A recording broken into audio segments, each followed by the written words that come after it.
জয় মা মঙ্গলচণ্ডী। নমস্কার শ্রোতা বন্ধুরা, জীবন দর্শন মোটিভেশন চ্যানেলের আরেকটি নতুন ভিডিওতে আপনাদের সকলকে স্বাগত। আশা করি সকলে ভালো আছেন।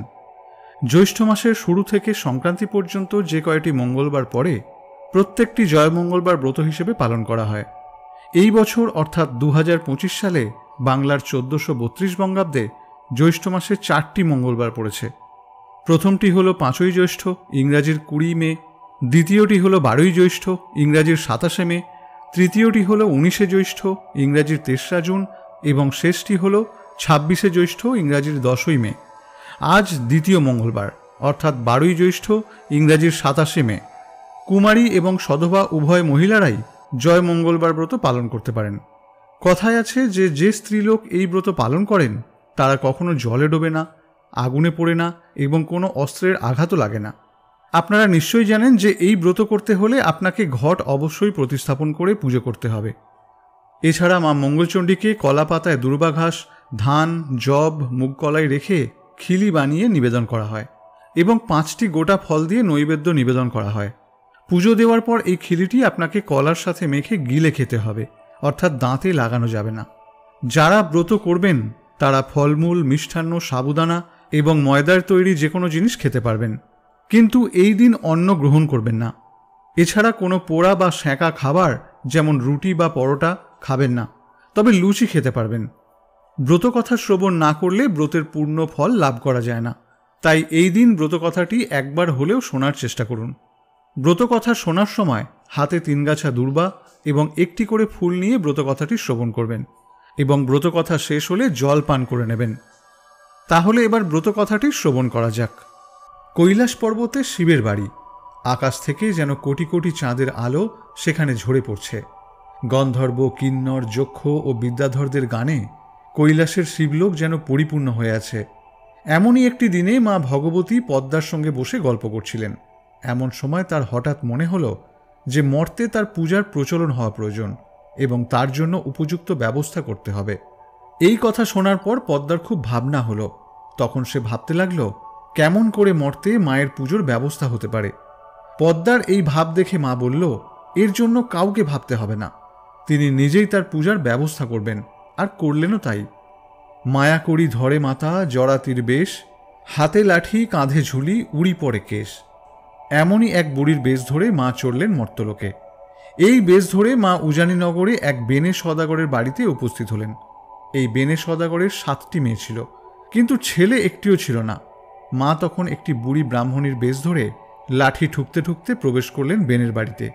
তখন একেবারে ভর দুপুরবেলা, বাইরে প্রচণ্ড রোদ, তাই ঘরের বাইরে কেউ বেরোচ্ছে না। এমন সময় তিনি এসে ভিক্ষা চাইলেন।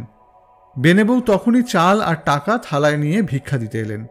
ব্রাহ্মণী তাকে জিজ্ঞেস করলেন, হ্যাঁ মা, তোমার ছেলে মেয়ে কয়টি? বেনেবউ বলল, আমার 7টি মেয়ে হয়েছে, কিন্তু একটিও ছেলে হয়নি। বেনেবউয়ের উত্তর শুনে মা তার হাত থেকে ভিক্ষা নিতে রাজি হলেন না। তিনি বললেন, ছেলে আটকুড়োর মুখ দেখতে নেই। এই কথা বলে ব্রাহ্মণী বাড়ি থেকে বেরিয়ে গেলেন এবং কাছেই একটা অশ্বত্থ গাছের তলায় গিয়ে বসলেন। এদিকে ভর দুপুরবেলায় এক ভিখারি ভিক্ষা নিতে এসে ছেলে আটকুড়োর মুখ দেখতে নেই বলে চলে গেল। এতে বেনেবউয়ের খুব দুঃখ হলো। সে ভিক্ষার ডালা ছুঁড়ে ফেলে দিয়ে কাঁদতে লাগল। বেনেবউয়ের কান্না শুনে তার 7 মেয়ে ছুটে এলো, বাড়ির চাকর বাকররা ছুটে এলো, আর স্বয়ং সওদাগরও ছুটে এলেন। সকলে কান্নার কারণ জিজ্ঞাসা করলেন, কিন্তু বেনেবউ কোনো কথাই বললেন না। শেষে সওদাগর অনেক অনুনয় বিনয় করার পর বউ তাকে বলল সেই ব্রাহ্মণ ভিখারিনীর কথা। তাকে আরও বলল যে ভিখারিনী বলে গেছে যে মেয়ে আটকুড়োর মুখ দেখতে আছে, তবু ছেলে আটকুড়োর মুখ দেখতে নেই। সেই জন্য বেনেবউ জেদ ধরেছে যে ছেলে না হলে সে আর জীবন রাখবে না। বেনে সওদাগর তখন লোকজন নিয়ে বেরোলো বুড়ির খোঁজে। কিছু দূর গিয়েই সওদাগর একটা অশ্বত্থ গাছতলায় বুড়িকে বসে থাকতে দেখল। সওদাগর অমনি গিয়ে বুড়ির পা দুখানা চেপে ধরে বলল, মা, আমার বউ ছেলে আটকুড়ো বলে তার হাতে ভিক্ষা নাওনি, এতে তার খুবই দুঃখ হয়েছে। এখন তুমিই মা দয়া করে একটা ওষুধ দাও, যাতে সে ছেলের মুখ দেখতে পারে। বুড়ি সব শুনে চুপ করে রইল। শেষে অনেক সাধ্য সাধনার পর বললে, তুই যখন নেহাতি ছাড়বি না, তখন তোকে একটা ফুল দিচ্ছি, এইটা নিয়ে যা। ফুলটা খুব সাবধানে রাখবি। বেনেবউ যখন অশুচি হওয়ার 4 দিন পর স্নান করে উঠবে, তখন তাকে এই ফুল ধোয়া জল খেতে বলিস, তাহলে তার চাঁদের মতো ছেলে হবে। বুড়ির কাছ থেকে ফুল পেয়ে সওদাগর ছুটল বাড়িতে এবং তার বউয়ের হাতে ফুলটি দিয়ে তাকে সব কথা বলল। কিছুদিন পর এইবার বেনেবু অশুচি হওয়ার পর স্নান করে সেই ফুল ধোয়া জল খেল। মা ভগবতীর দয়ায় অল্প দিনের মধ্যেই বেনেবুয়ের পেটে সন্তান এলো। সবাই খুবই আনন্দিত হলো। বুড়ো বয়সে বউ গর্ভবতী হয়েছে, এবার তার আটকুড়ো নাম ঘুষবে। ক্রমে 9 মাসে বেনেবুয়ের সাধ দেওয়া হলো খুব ঘটা করে। এইভাবে 10 মাস 10 দিন কেটে যাওয়ার পর বেনেবুয়ের প্রসব যন্ত্রণা উঠল, কিন্তু প্রসব বেদনায় সে খুব কষ্ট পেতে লাগলো। প্রসব আর কিছুতেই হয় না। সকলে খুবই ভাবনায় পড়েছে। এমন সময় একজন বৃদ্ধা এসে বউয়ের ওই অবস্থা দেখে বলল, বৌমা এত কষ্ট পাচ্ছে, সে একবার মা দুর্গাকে ডাকুক না, তিনিই সব দুর্গতি দূর করবেন। এই কথা শুনে বেনেবু কেঁদে কেঁদে মা ভবানীকে ডাকতে লাগলো। এমন সময় কৈলাসে মা ভবানীর সিংহাসন টলে উঠল। মা তখন পদ্মাকে জিজ্ঞেস করলেন, হ্যাঁ রে পদ্মা, হঠাৎ আমার সিংহাসন এইভাবে টলে উঠল কেন? পদ্মা তখন বলল, মা, তুমি যে বেনেবুকে ওষুধ দিয়েছিলে ছেলে হওয়ার জন্য, আজ 9 দিন ধরে প্রসব বেদনায় সে ভয়ানক কষ্ট পাচ্ছে, তাই সে তোমায় ডাকছে। পদ্মার কথা শুনে মায়ের খুব কষ্ট হলো। তিনি আবার বুড়ির বেশে বেনের বাড়ি গিয়ে হাজির হলেন। বাড়িতে তখন অনেক লোকজনের যাতায়াত চলছে। মা তখন একটি মেয়েকে জিজ্ঞেস করলেন, হ্যাঁ গা, কি হয়েছে তোমাদের বাড়িতে, এত লোকজন কেন? মেয়েটি তখন বুড়িকে সব কথা বলল। বুড়ি তখন বললে, আমি কি বৌরানীকে একবার দেখতে পারি? মেয়েটি বলল, কেন পারবে না মা? এই বলে মেয়েটি বুড়িকে নিয়ে গেল বেনেবুয়ের কাছে। বুড়ি তখন বলল, ঘর থেকে সবাই বেরিয়ে যাও, আমি একলা বৌরানীর কাছে থাকব, তোমাদের কোনো ভয় নেই। বুড়ির কথা মতো সকলে ঘর থেকে বেরিয়ে যেতেই বুড়ির বেশে মা ভগবতী বৌরানীর গায়ে তার পদ্মহস্ত বুলিয়ে দিলেন। সঙ্গে সঙ্গে বেনেবউ একটি চাঁদের মতো ছেলে প্রসব করল। মা ভবানী তখন ছেলেটিকে একটু আদর করলেন আর বললেন, এর নাম রেখো জয়দেব। এই বলে মা অদৃশ্য হয়ে গেলেন। এইভাবে বেশ কিছুদিন কেটে গেল। হঠাৎ আবার মা ভগবতীর সিংহাসন টলে উঠল। আবার বুড়ির বেশে মা গিয়ে হাজির হলেন ধনপতি সদাগরের বাড়িতে। তেমনি দুপুরবেলায় সেখানে গিয়ে ভিক্ষা চাইলেন। ধনপতির বউ তখনই থালায় করে চাল আর টাকা নিয়ে এসে বুড়িকে ভিক্ষা দিতে এলো। বুড়ি তখন জিজ্ঞেস করল, হ্যাঁ মা, তোমার ছেলে মেয়ে কটি? বেনেবউ বলল, আমার 7টি ছেলে, মেয়ে হয়নি মা। এই কথা শুনে বুড়ি আর ভিক্ষে নিলেন না, শুধু বলে গেলেন, ছেলে আটকুড়োর মুখ দেখতে আছে, তবু মেয়ে আটকুড়োর মুখ দেখতে নেই। এই কথা শুনে বেনেবউ ভিক্ষের থালা ছুঁড়ে ফেলে দিল আর নিজে মাটিতে পড়ে খুব কাঁদতে লাগলো। তার কান্না শুনে বাড়ি শুদ্ধ লোক এসে পড়ল তার কাছে আর তার কান্নার কারণ জিজ্ঞাসা করল, কিন্তু বেনেবউ উত্তরই দেয় না। অনেক সাধ্য সাধনার পর সে বলল যে এক ব্রাহ্মণই তার হাতে ভিক্ষা না নিয়ে চলে গেছে আর বলে গেছে ছেলে আটকুড়োর মুখ দেখতে আছে, কিন্তু মেয়ে আটকুড়োর মুখ দেখতে নেই। এই কথা বলার পর বেনেবউ খুব কাঁদতে কাঁদতে বলতে লাগলো, মেয়ে না হলে আর কিছুতেই তার প্রাণ রাখবে না। সওদাগর তখন লোকজন নিয়ে বুড়ির খোঁজে বেরোলো। তারা কিছুদূর গিয়ে দেখল যে বুড়ি একটা বটগাছের নিচে বসে আছে। সওদাগর তখন তার পা দুটো ধরে বলল, মা, আমার মেয়ে হয়নি বলে তুমি আমার বউয়ের হাতে ভিক্ষা নাওনি। সে কেঁদে কেঁদে সারা হচ্ছে, এখন কি করে আমার মেয়ে আটকুড়ো নাম ঘুষবে, দয়া করে তুমি তার ব্যবস্থা করে দাও মা। সওদাগরের কথা শুনে মায়ের দয়া হলো। তখন তিনি তার ঝুলির ভেতর থেকে একটা ফুল বের করে সওদাগরের হাতে দিয়ে বললেন, এটা তুই নিয়ে যা আর খুব যত্ন করে রাখিস। তোর বউয়ের অশুচি হওয়ার পর 4 দিন পর শুচি হলে এই ফুলটা ধুয়ে জল খেতে বলিস, তাহলেই ফুলের মতো মেয়ে হবে। এর কিছুদিন পর বেনেবউ গর্ভবতী হল। 10 মাস 10 দিন কেটে যাওয়ার পর প্রসব বেদনা দেখা দিল, কিন্তু প্রসব আর কিছুতেই হতে চায় না। বেনেবউ খুব কষ্ট পেতে লাগলো। তখন সে কেঁদে কেঁদে মাকে ডাকতে লাগলো। এবারেও মায়ের সিংহাসন টলে উঠল। পদ্মা তখন মাকে বেনেবউয়ের কথা মনে করিয়ে দিয়ে বলল যে 4-5 দিন ধরে সে খুব কষ্ট পাচ্ছে। এই শুনে মা আর থাকতে পারলেন না। আবার বুড়ির বেশ ধরে চললেন বেনেবউয়ের বাড়ি। সেখানে পৌঁছে বাড়ির লোকেদের মত নিয়ে বুড়ি গিয়ে ঢুকলো আঁতুর ঘরে। এখানে বেনেবউয়ের কাছে যারা বসেছিল, বুড়ি তাদের বললে, তোমরা সকলে একবার বাইরের ঘরে যাও, আমি একলা একটু বউয়ের কাছে থাকব। বুড়ির কথা শুনে সকলে যেন আবিষ্ট হয়ে ঘর থেকে বেরিয়ে গেল। বুড়ি তখন ঘরের দরজা বন্ধ করে দিয়ে বেনেবউয়ের গায়ে তিনি তার পদ্ম হস্তটি বুলিয়ে দিলেন। সঙ্গে সঙ্গে বেনেবউ একটি ফুলের মতো মেয়ে প্রসব করল। মা তাকে নিয়ে একটু আদর করলেন, তারপর তাকে বেনেবউয়ের কোলে দিয়ে বললেন, এর নাম রেখো জয়াবতী। এই বলে মা অদৃশ্য হয়ে গেলেন। ক্রমে জয়াবতী 7 বছরে পড়ল। সে এখন তার সমজুটি পাড়ার মেয়েদের সঙ্গে পুতুল খেলে, আবার ঠাকুর পুজোও করে। সে ছেলে খেলার মতো বালির নৈবেদ্য, কাঁঠাল পাতা, বেলপাতা, বনের ফুল এবং নানা রকমের লতাপাতা দিয়ে আপন মন থেকেই মঙ্গলচণ্ডীর পুজো করতে থাকে। একদিন সে এইভাবেই পুজো করছে, এমন সময় জয়দেবের পায়রা এসে বসল জয়াবতীর কোলে। জয়দেবও পায়রার পিছনে ছুটেছিল। সে এসে দেখল পায়রা জয়াবতীর কোলে বসে আছে। জয়দেব তখন জয়াবতীর কাছে পায়রাটি ফেরত চাইল, কিন্তু জয়াবতী সেই পায়রাটিকে ফেরত দিতে রাজি হল না। জয়দেবও ছাড়বার পাত্র নয়, সে তার পায়রা নিয়ে তবেই ছাড়ল। যাবার সময় সে জয়াবতী আর তার সঙ্গীদের জিজ্ঞেস করল, এ তোমরা কি করছো? জয়াবতী বলল, আমরা মা মঙ্গলচণ্ডীর পুজো করছি। জয়দেব আবার বলল, এতে কি ফল হয়? জয়াবতী বলল, হারালে পায় মোলে জিওয়ে, খাঁড়ায় কাটে না, আগুনে জলে ফেলে দিলে মরণ ঘটে না, সতীন মেয়ে ঘর পায়, রাজা মেরে রাজ্য পায়। এই কথাগুলি শোনার পর জয়দেব বাড়িতে ফিরে এসে রাগ করে ঘরে গিয়ে শুয়ে পড়ল। কারোর সঙ্গে কোনো কথাই বলল না। বাড়ি শুদ্ধ সকলে একেবারে অস্থির হয়ে উঠল। সকলে কত জিজ্ঞেস করল যে কিসের জন্য তার রাগ হয়েছে, কিন্তু সে কোনো উত্তরই দিল না। শেষে জয়দেবের মা এসে অনেক অনুনয় বিনয় করতে জয়দেব বলল যে সদাগরের মেয়ে জয়াবতীর সঙ্গে তার বিয়ে দিলে তবেই সে নাওয়া খাওয়া করবে। জয়দেবের মা তার এই কথা শুনে খুব খুশি হয়ে কর্তার কাছে সব কিছু খুলে বললেন। কিছুদিন পরেই বেনে সদাগর জয়াবতীর বাবা ধনপতি সদাগরের কাছে বিয়ের প্রস্তাব পাঠাল। ধনপতিও বেনে সদাগরের লোকের মুখে সব কিছু শুনে বিয়ে দিতে রাজি হয়ে গেল। আর বিয়ে স্থির হলো জ্যৈষ্ঠ মাসের মঙ্গলবারে। জ্যৈষ্ঠ মাসের জয় মঙ্গলবার ব্রতের দিন খুব ধুমধাম করে জয়াবতীর সঙ্গে জয়দেবের বিয়ে হয়ে গেল। বিয়ের দিন রাত্রে বাসর ঘরে জয়াবতী আঁচলে রাখা গঁদ বার করে খেয়ে নিল। তাই দেখে জয়দেব বলল, ও কি, তুমি কোনো তুকতাক করলে নাকি? জয়াবতী বলল, তুকতাক কিছুই করিনি, আজকে জয় মঙ্গলবারের ব্রত করেছি, তার গঁদ খেলুম। বিয়ের পরদিন ধনপতি সদাগর জয়াবতীকে সোনার গহনায় একেবারে মুড়ে দিল আর অনেক ধনরত্ন দিয়ে বরকনেকে বিদায় করল। যাবার সময় জয়দেব তার বাবার সঙ্গে না গিয়ে একটি আলাদা ডিঙিতে করে বউকে নিয়ে চলল। ছেলের ইচ্ছায় তার বাবা কোনো বাধা দিলেন না।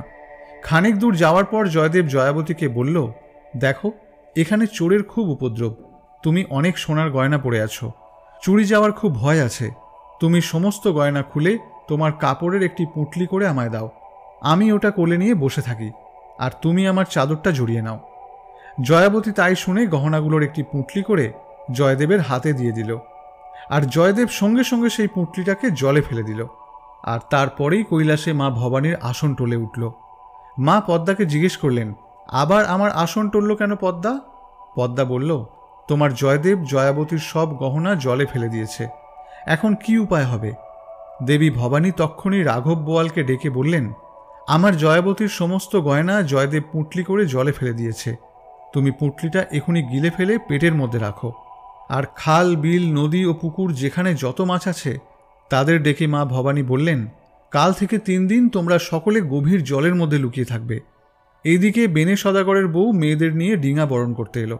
সকলে দেখল বউয়ের গায়ে একখানাও গয়না নেই। সকলেই বলতে লাগলো যে বউয়ের বাবা এত বড় মানুষ হয়ে মেয়েকে একখানাও গয়না দেয়নি, কি আশ্চর্য। যাই হোক, বেনে বউ নিজের ঘরের নানা রকম গহনা বউকে পরিয়ে বউ বরণ করল আর তাকে ঘরে নিয়ে গেল। পরের দিন বউ ভাত, ভালো মাছ ধরে দেবার জন্য জেলেদের ওপর হুকুম এলো। জেলেরাও বেরোলো মাছ ধরতে, কিন্তু কোথাও কোনো মাছ পেল না। শেষে নদীতে জাল ফেলে সেই রাঘব বোয়াল মাছটি ধরে ফেলল, যে জয়াবতীর গহনার পুঁটলিটি গিলে নিয়েছিল। জেলেরা মাছ নিয়ে সদাগরের বাড়িতে এলো। প্রকাণ্ড মাছ দেখে বাড়ির সবাই খুব খুশি। মাছ কোটবার জন্য আয়োজন হলো, কিন্তু বঁটি, কাটারি, এমনকি কুড়ুল দিয়েও সেই মাছকে কেউ কাটতে পারল না। এইসব ব্যাপার দেখে জয়াবতী তার শাশুড়িকে বলল, মা, আমি মাছটা কুটব। শাশুড়ি বলল, এত মানুষ পারলে না আর তুমি পারবে? কি বলছো বৌমা? জয়াবতী কিন্তু সহজে ছাড়ল না। শাশুড়িকে অনেক বুঝিয়ে সুঝিয়ে নিজেই মাছ কুটতে বসল। মা মঙ্গলচণ্ডীকে স্মরণ করে সে ছোট বঁটির 2-1 কোপ দিতেই মাছটা টুকরো টুকরো হয়ে গেল, আর তার পেটের ভিতর থেকে বেরিয়ে এলো সেই গহনার পুঁটলিটি। জয়াবতী তখনই ঘাটে গিয়ে সেই পুঁটলিটা ধুয়ে নিয়ে নিজের সব গহনাগাটি পরে নিল। তখন সকলেই জয়াবতীর পিতা ধনপতির তারিফ করতে লাগলেন। বেনে সদাগরের বউয়ের তখন আনন্দ আর ধরে না। এদিকে জয়াবতীকে সব গহনা ফিরে পেতে দেখে জয়দেবের মনে পড়ে গেল জয়াবতীর বলা কথা, হারালে পায়। সত্যি তো, জয়াবতী সব হারিয়ে আবার ফিরে পেল। সেদিন বউ ভাত, 1700 জন বেনে এসেছে নিমন্ত্রণ রক্ষা করতে। জয়দেব গিয়ে চুপি চুপি তাদেরকে বলে দিল যে তারা যেন বলে মাছ যে কুটেছে সেই যদি রান্না করে তবেই তারা খাবে, তা না হলে তারা খাবে না। তখনই কথাটা বেনে সদাগরের কানে উঠল। তিনি জয়াবতীর কাছে গিয়ে বললেন, মা জয়াবতী, তুমি না রান্না করলে কেউ খাবে না বলছে, এখন কি হবে মা? একটা উপায় যে তোমাকে করতেই হবে। এই কথা শুনে জয়াবতী প্রাণ ভরে মা মঙ্গলচণ্ডীকে ডাকতে লাগল। জয়াবতীর কাতর প্রার্থনা শুনে আবার কৈলাসে মা ভবানীর আসন টলে উঠল। মা পদ্মাকে বললেন, কি হয়েছে পদ্মা, আবার আমার আসন টলল কেন? পদ্মা বলল, তোমার ব্রতদাসী জয়াবতী বিপদে পড়ে তোমাকে ডাকছে। আজ বৌভাত, 1700 বেনে এসছে নিমন্ত্রণ খেতে। তারা বলছে জয়াবতী না রান্না করলে তারা কেউ খাবে না। তখন মা ভবানী এক সাদা মাছির রূপ ধরে উড়ে গিয়ে জয়াবতীর কাছে গিয়ে উপস্থিত হলেন। মা জয়াবতীর কানে কানে বললেন, ভয় কি, তুমি বলো 17টি হাঁড়ি চাই, 17টি সরা চাই, আর 17 গোছা বেরি চাই।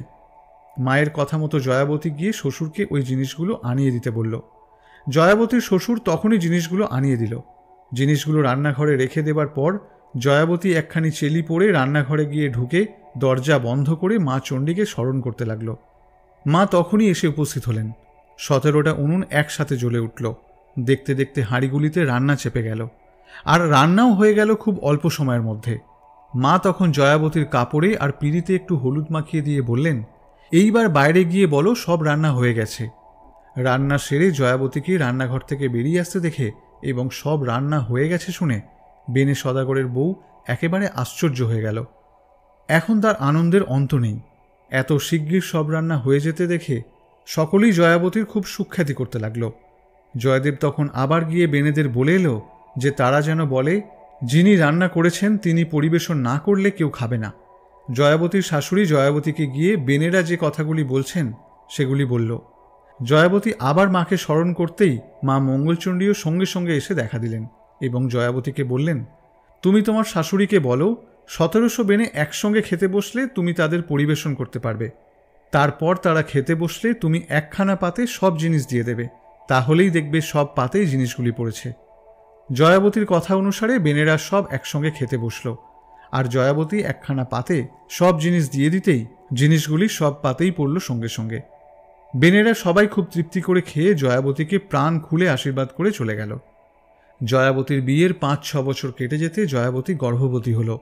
বেনেরা খুব ঘটা করে সাধ দিল, গরিব দুঃখী অনেককে দান করল। শেষে 10 মাস 10 দিন পর ঘর আলো করে ছেলে এলো জয়াবতীর কোলে। পাঁচুটের দিন ছেলেকে তেল হলুদ মাখিয়ে পিঁড়িতে শুইয়ে দিয়ে জয়াবতী পুকুরে স্নান করতে গেল। এই ফাঁকে জয়দেব চুপি চুপি এসে ছেলেটাকে টুকরো টুকরো করে কেটে একটা হাঁড়িতে ভরে তার মুখ সরা দিয়ে চাপা দিয়ে জলে ভাসিয়ে দিল। এই সব ঘটনা মা আবার পদ্মার মুখে শুনলেন। মা তখনই শঙ্খচিল হয়ে এসে হাঁড়িটি তুলে নিয়ে গেলেন।